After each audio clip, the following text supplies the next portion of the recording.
Today, we are wading into a story that many of you will know, probably from the Netflix series American Nightmare. We're looking at the 2015 kidnapping of Denise Huskins and Aaron Quinn.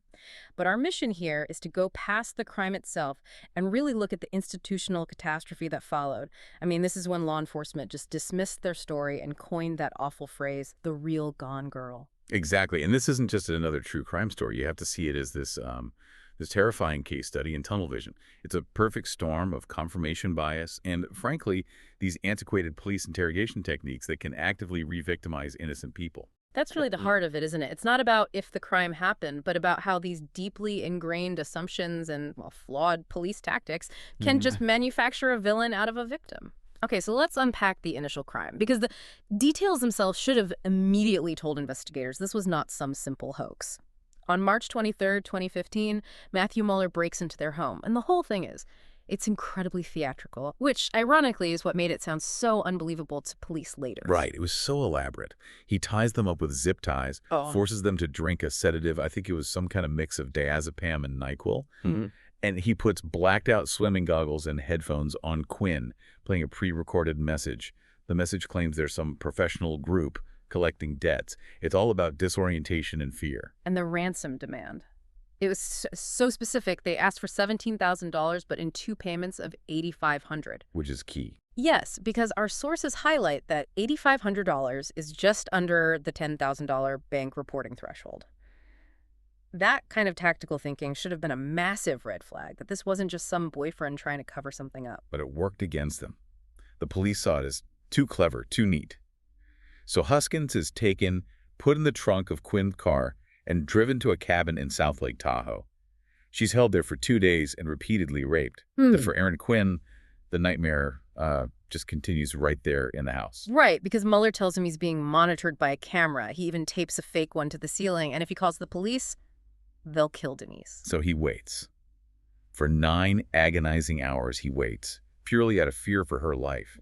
And that time gap, that's what the police immediately seized on. That delay became the hook for them to use these incredibly high-pressure, just awful interrogation methods. He goes through an 18-hour interrogation. 18 hours. He's isolated.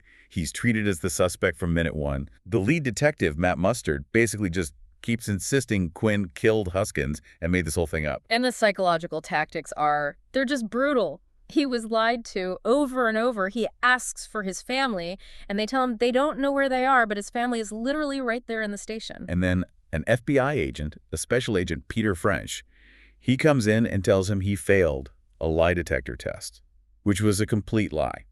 But why? Why use such blatant deception? It's a tactic. It's called minimization. They're not trying to find the truth. They're trying to get a confession that fits their narrative. So they suggest it was an accident.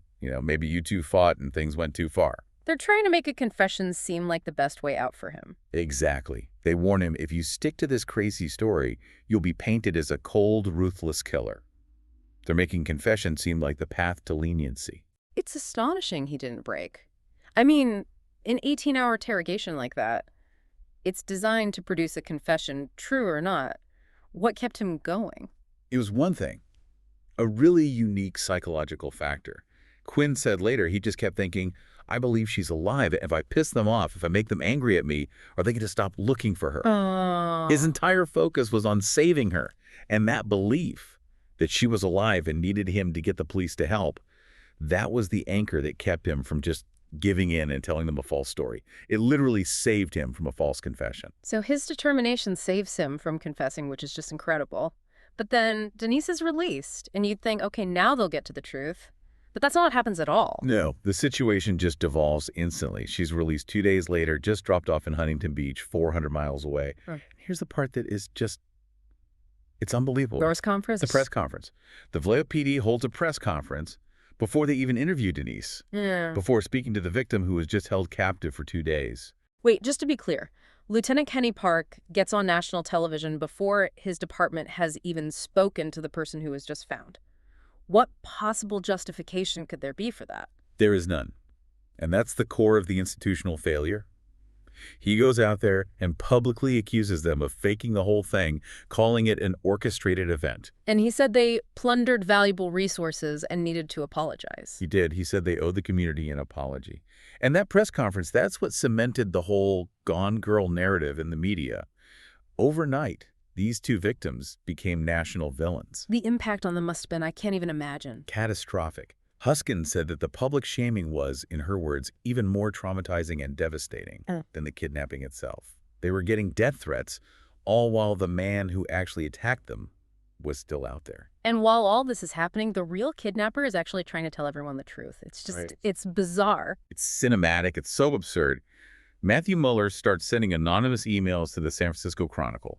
He even sends a 9,000-word manifesto confirming every single detail of the kidnapping. He wasn't just confessing, he was providing proof, details that only the kidnapper would know. Exactly. He described his weird Ocean's 11 delusion, his background, even the weapon he used, which was just a water pistol spray-painted black with a laser pointer taped to it. He was apparently so angry that the police were calling Huskins a liar that he demanded Lieutenant Park issue a public apology to her. The failure of the Vallejo PD is just staggering, but the break in the case, the vindication, it didn't come from them at all, did it? Not even close. It came 2 months later, completely outside their jurisdiction. And this is where the tunnel vision problem just becomes so clear. The breakthrough was thanks to a detective in Dublin, California, Misty Carosu, who was investigating a really similar home invasion in June. And get this, it was her very first case as a detective. A rookie detective on her first case. And she focused on one piece of evidence the attacker in her case left behind when he fled. A cell phone. And that phone was traced to Matthew Mueller. Traced to Matthew Mueller, a disbarred, Harvard-educated attorney, and a former Marine who was struggling with some very severe mental health issues. And once they had him, the evidence she uncovered was just overwhelming, right? Completely. A search of his cabin in South Lake Tahoe and his stolen car basically vindicated Huskins and Quinn on every single point. What did they find? Oh, everything. They found Quinn's stolen laptop, they found the blacked-out swim goggles, and there was a long blonde hair stuck in the duct tape. Which was later confirmed to be Denise's. Confirmed as hers. They found the black spray-painted water pistol, exactly like Mueller described in his emails.